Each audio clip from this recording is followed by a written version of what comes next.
Please, don't shave it. Please, don't shave it. Her voice cracked in the open heat, thin and broken, like it had already been stripped of hope. She clutched the rough cloth tighter around her body, legs trembling as she sat on the flat edge of a busted wagon bed left half off the road. Her arms folded tight across her chest, legs pulling inward, every instinct screaming to hide what the world had already decided to judge. The summer sun burned straight down on the plains near Spearfish Creek, turning the grass brittle and yellow, the air thick with dust and sweat. A man knelt in front of her, not close enough to touch, close enough to frighten her. He wore a faded hat pulled low, a vest stained with years of work, hands rough and steady. He had stopped his wagon only minutes ago after spotting her, collapsed beside the road like something already half abandoned by the land itself. Now she was awake and terrified. Please, she whispered again, her breath shaking. Don't shave it. Her eyes were wide, locked on his hands, as if she expected them to rise at any second and finish what others had promised to do. The man didn't answer. His name was Wyatt McCade, 49 years old, owner of a small cattle ranch tucked along the bends of Spearfish Creek in the Black Hills. He had seen men shot, horses die on their feet, and storms tear the skin off the land, but he had never seen a look like this. This was fear of being erased. Wyatt stayed where he was, slow and careful. He had no razor, no rope, no reason for her to be this afraid. Yet the panic in her eyes told him she was not imagining danger. She was remembering it. Only then did he notice her hair. It was not loose or flowing like the women he sometimes saw in town. It was clumped together, stiff and dark, glued to her head with something thick and bad smelling. Dried streaks ran down her neck. In places, chunks had been hacked away unevenly, leaving raw skin beneath. Wyatt reached out, not toward her head, but toward the mess stuck to her shoulder. When he gently pulled, a hardened strip peeled loose. It was stuck to her cloth and the tangled edge of her hair, like someone tried to glue shame to her. He froze. It was pitch mixed with dirt, pine resin, the kind used when a town wanted to make sure a woman could not clean herself.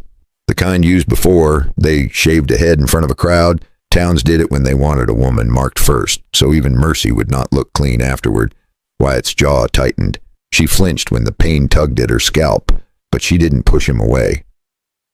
Instead, she broke, sobbing hard and quiet like someone who had learned crying too loud only made things worse.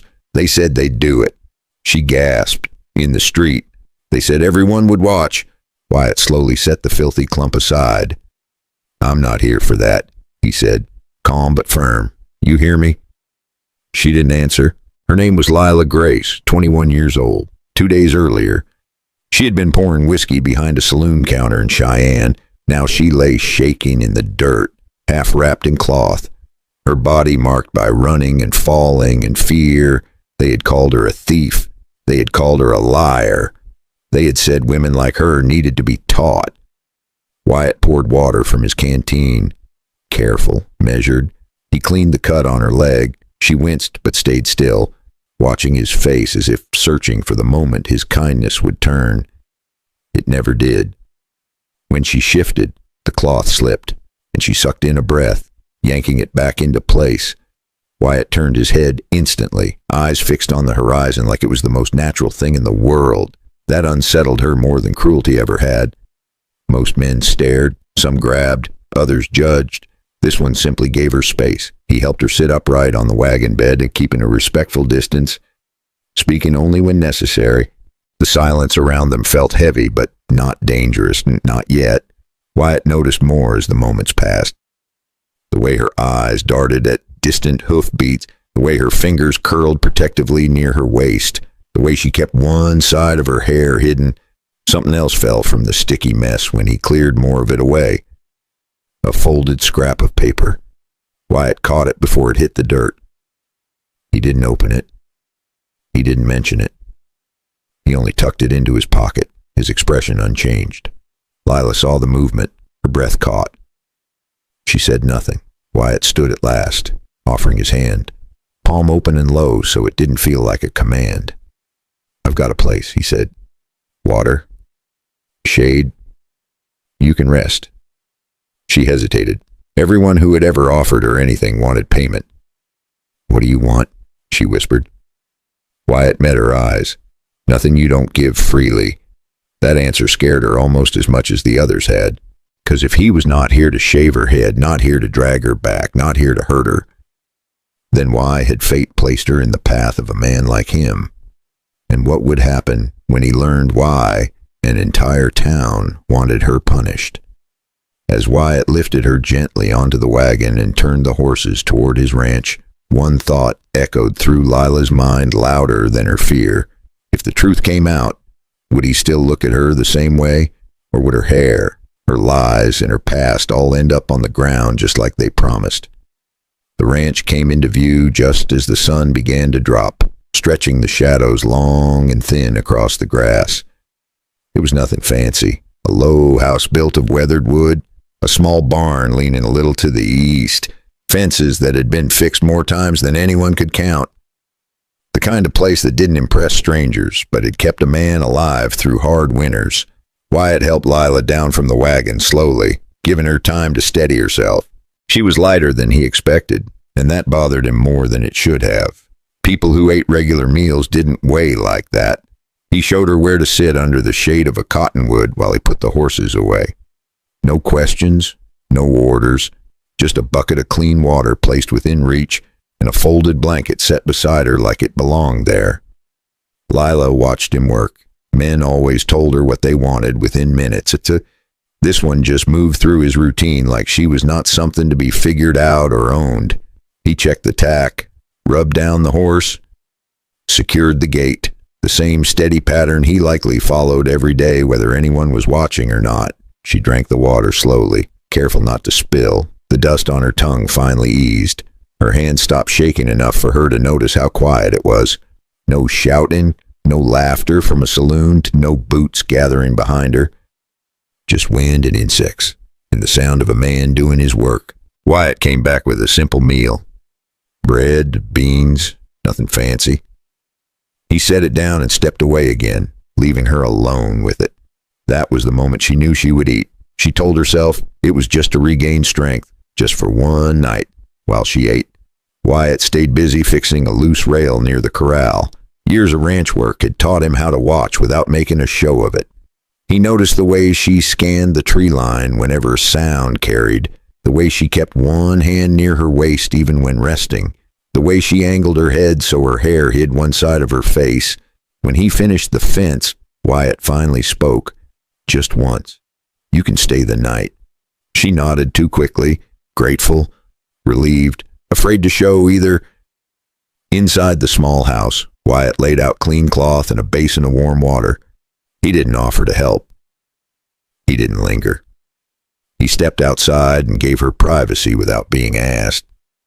That alone nearly broke her. She washed slowly, flinching as water touched the raw spots on her scalp.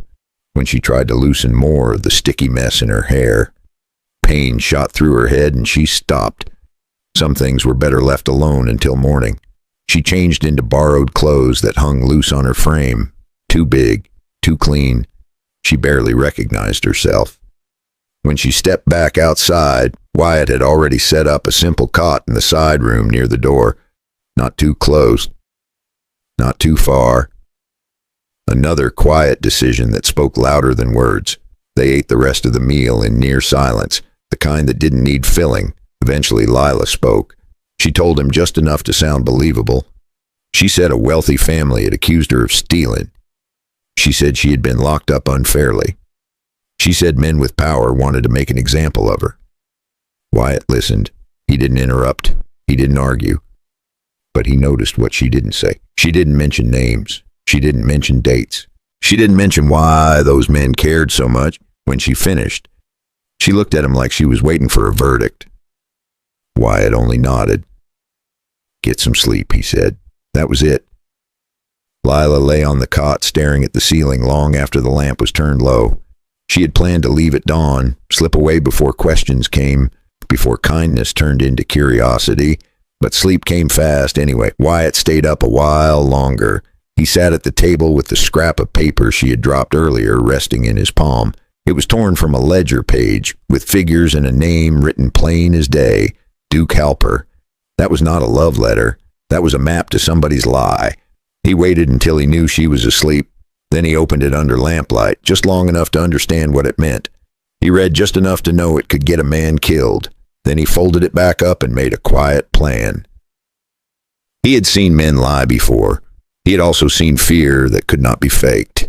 Out in the barn, a horse snorted softly. Somewhere far off, a coyote called. Wyatt finally folded the paper and set it in a small tin with other things he kept private. Old habits, old instincts.